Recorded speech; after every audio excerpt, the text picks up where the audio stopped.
Okay, पुराने lectures में हमने ये सीखा था कि बटन को प्रेस करके सर्वो मोटर के शाफ्ट को कैसे मूव करा सकते हैं।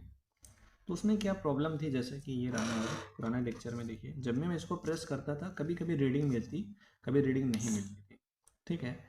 तो आज के लेक्चर्स में हम ये देखेंगे कि इसको परफेक्टली ऑपरेट कैसे करा सकते हैं। ठीक है।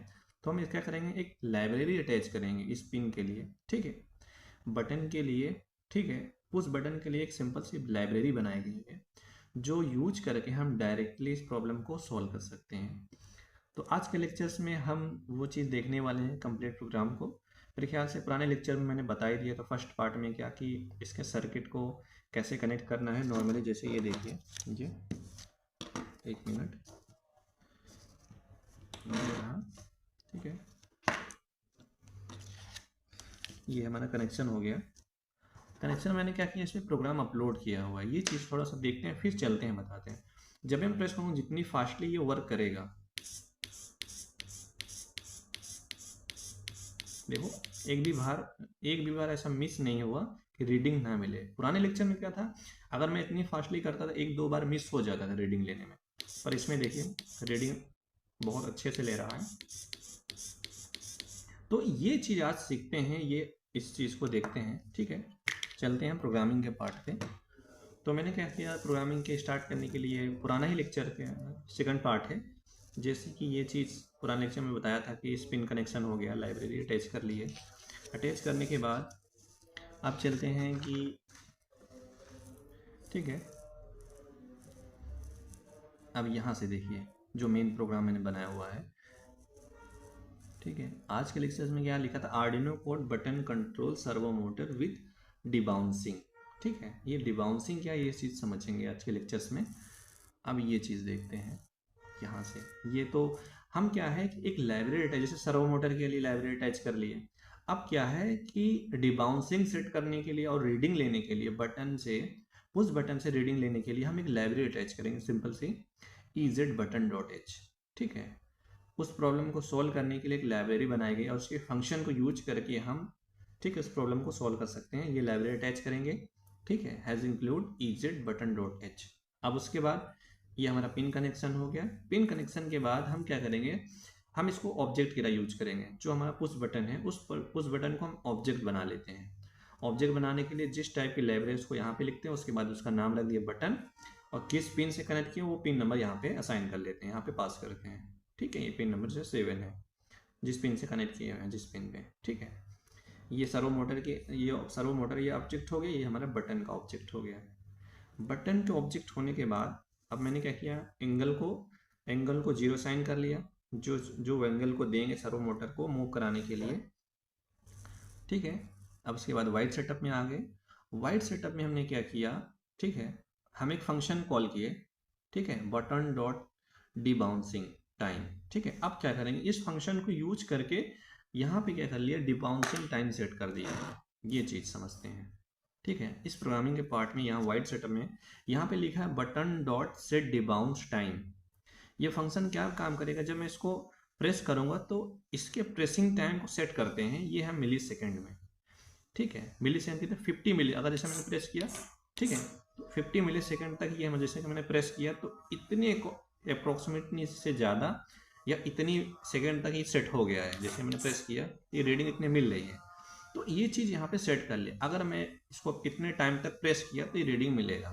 ठीक है, तो हमारा डिबाउंसिंग टाइम सेट कर लिया। तो ये फंक्शन यूज करेंगे।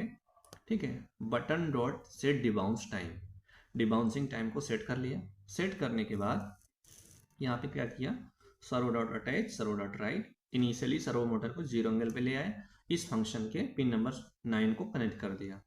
ठीक है, अब चलते हैं वाइड लूप के पार्ट पे। अब हमें देखना है वाइड लूप में हम कैसे सर्वो मोटर को ऑपरेट करा सकते हैं। अब जैसे कि मैंने यहाँ पे क्या किया, यहाँ पे ये किया वाइड लूप। वाइड लूप में मैंने यूज किया, जब वाइड लूप में अंदर चलेंगे ना, अब क्या, सबसे पहले हम इस फंक्शन को कॉल करना है। लाइब्रेरी अटैच कर लिए, इस फंक्शन को कंपलसरी है कॉल करना, उसके बाद ही हमारा रीडिंग मिलेगा। तो आपको कॉल करना है बटन डॉट लूप। इस फंक्शन को यहाँ पे पहले कॉल कर लेना, कॉल करने के बाद यहाँ पे आपको प्रोसेस करना है। प्रोसेस क्या, इफ़ आपने जैसे कि बटन से रीडिंग लेनी है, रीडिंग लेने के लिए हम फंक्शन क्या यूज किए, बटन डॉट इज प्रेस्ड।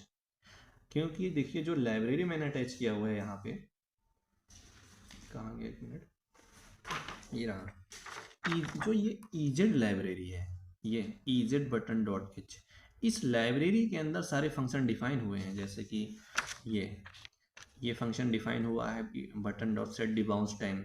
ये डिबाउंस टाइम सेट करने के लिए ये फंक्शन इस लाइब्रेरी में डिफाइन किया गया है, और ये जो बटन डॉट लूप है इस फंक्शन को भी डिफाइन किया गया है, और ये भी फंक्शन डिफाइन किया गया है। इसलिए जब कोई प्रॉब्लम आती है आर्डिनो यूनो को ऑपरेट कराने डिवाइसों को, तो क्या करते हैं, एक लाइब्रेरी अटैच कर लेते हैं जिससे उस प्रॉब्लम को सोल्व कर सकते हैं।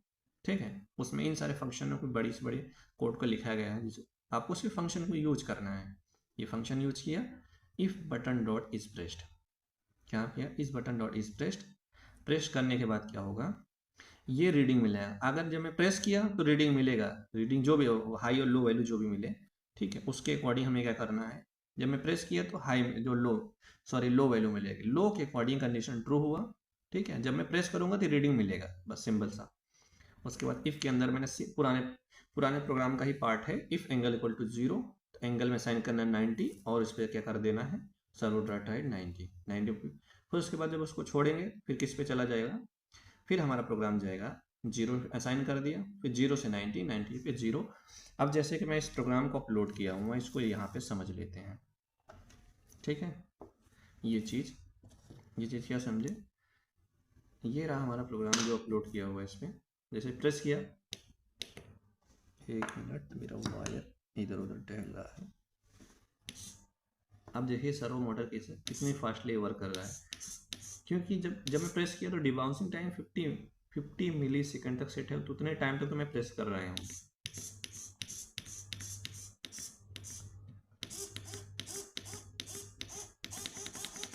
देखिए कितनी फास्टली वर्क कर रहा है। तो ये एक कमाल की लाइब्रेरी है। ठीक है, जो मैं लाइब्रेरी यूज किया हूँ ईजेड बटन। आपको कोई भी प्रॉब्लम होगी तो आपको लाइब्रेरी अटैच कर लेना, अटैच करने के बाद फंक्शन यूज करना है उसका, जो भी फंक्शन उसमें डिफाइन किए हुए उस लाइब्रेरी में, तो फिर आपको कोई भी डिवाइस इंटरफेसिंग करने में प्रॉब्लम नहीं होगा। ठीक है, उम्मीद करते हैं आपको ये लेक्चर समझ में आया होगा। अब मिलते हैं नेक्स्ट लेक्चर में। Thank you so much.